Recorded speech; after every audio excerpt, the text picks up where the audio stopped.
Welcome, friend, to Life and Liberty Radio. I'm David Householder, here to encourage your pursuit of happiness. You and our partners exploring our shared spiritual journeys. Together, we're dreaming and working for a free society. Tell others today about our adventure in faith and freedom. So breathe in, open your mind, lift up your spirit. Let's get started. I'd like to take you to Savannah, Georgia, one of the most beautiful cities in the United States, a colonial masterpiece from the 1700s. James Oglethorpe was the founder of the Georgia colony, and Savannah was the capital. Beautiful coastal town. Everything on human scale. I love the world before automobiles. Everything was built around human pedestrian traffic and not around automobiles. Nowadays, we drive up to houses, we see the garage door. We have a garage door opener, so we don't have to talk to anybody. There's no alleys.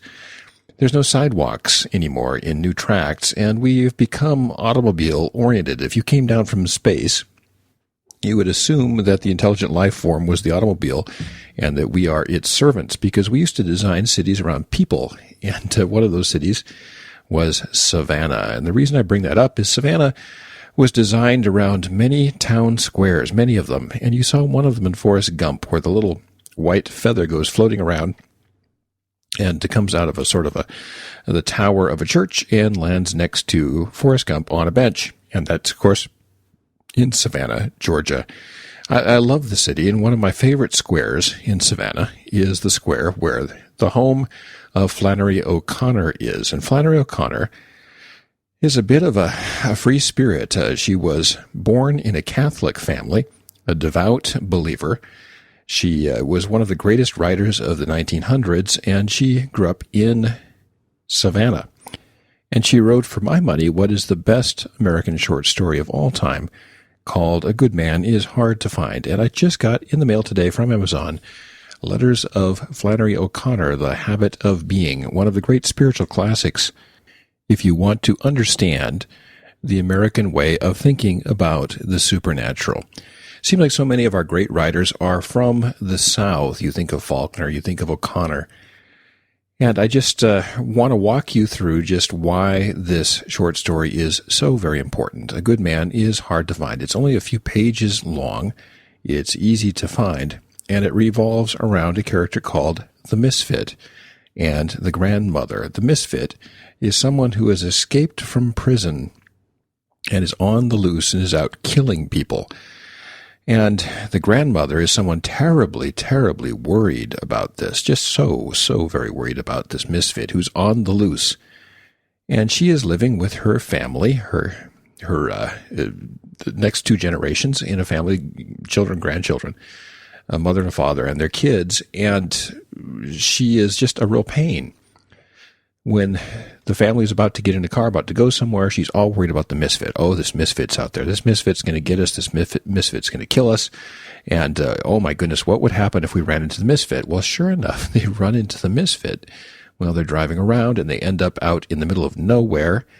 And the misfit is about to get violent with them. And she's saying, I just knew this would happen. I just knew this would happen. And of course, the misfit shoots her. And he says one of the classic lines from all American literature, and it's this: she would have been a good woman, but someone needs to shoot her every day of her life. I'll never forget it. I read it in high school. I continued to go back to it. I never really fully understood it until I was in my 30s or 40s, probably 40s. And this story just captivated me about this family with this grandmother who was just an expression, an embodiment of fear. And then there's this character out there called the Misfit. And this horrible confrontation, really gruesome story, but it wasn't the gruesomeness that drew me in. It was this idea, and I'm not even sure if Flannery O'Connor was thinking this when she wrote it. I always wonder, are authors aware of the power of what they're saying? So often they write things and these meanings pop out, and I always wonder, was this author really aware of what's going on here, or is this pure coincidence that this happened? I often wondered about that, starting in Shakespeare class. In 10th grade, we did Julius Caesar, and in 11th grade, we did that nameless Scottish play. And those of you who know Shakespeare know why I'm not going to name it. And then our senior year, we did Hamlet. And along with studying Hamlet, I went out to see Hamlet at the Guthrie Theater. And the lead was played by a Korean, Randall Duk Kim, and it was just magnificently put on. And just all of this great stuff. And I asked myself, well, was Shakespeare just writing good stories that we read into all of these deep spiritual, psychological, political meanings, or were we just misunderstanding him?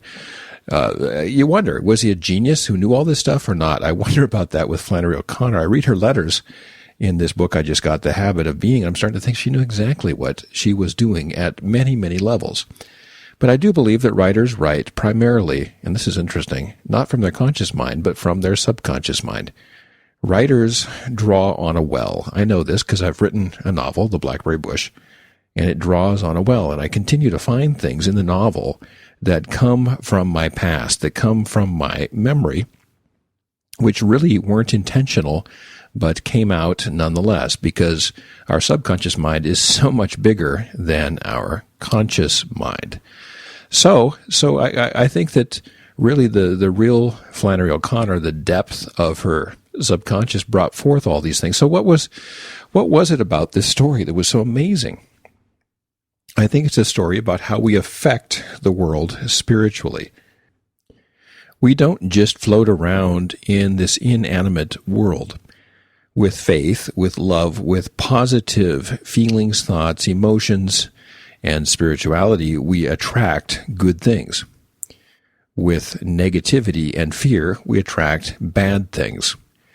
And the mother was a bundle of negativity. She was one of the least likable characters that I've ever seen in any literature. I established a gigantic dislike for her by the time 2 or 3 pages of the story were finished. So this kind of thinking, this kind of behavior actually attracts misfortune. And I do believe that at least subconsciously this was the meaning of the story. This grandmother literally, like a magnet, attracted the misfit. So what does this mean for you and me? You, the listener, me, the podcaster, what does this mean? The more negativity we allow to settle in our minds, our spirits, our souls, our hearts, our emotions, the more we draw more of the same. Like attracts like. And you can say, well, that's just some weird, law of attraction thing. But the Bible is full of this. Faith and fear are opposites, not faith and unbelief. So if you have faith, you have fear. Do you have courage things are going to work out? Or do you have fear that things aren't? Do you spend most of your discretionary time worried about worst case, or are you dreaming about best case?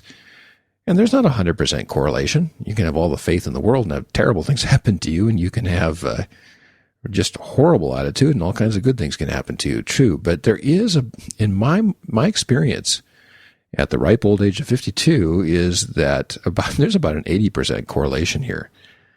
There really is, and I know that life goes better for me when I'm less like this grandmother. And what I have to do is I have to shoot her every day of my life. I have to kill off unbelief and fear every day. I woke up in a kind of a bad spot this morning.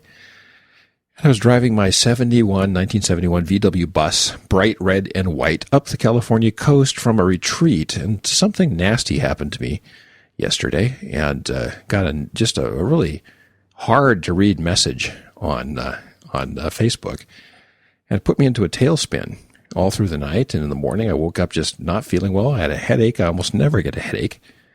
I got in the car, and I drove towards Crystal Cove Beach along the Coast Highway, and it was magnificent. The sun was out. It was a beautiful April day, which means summer in California.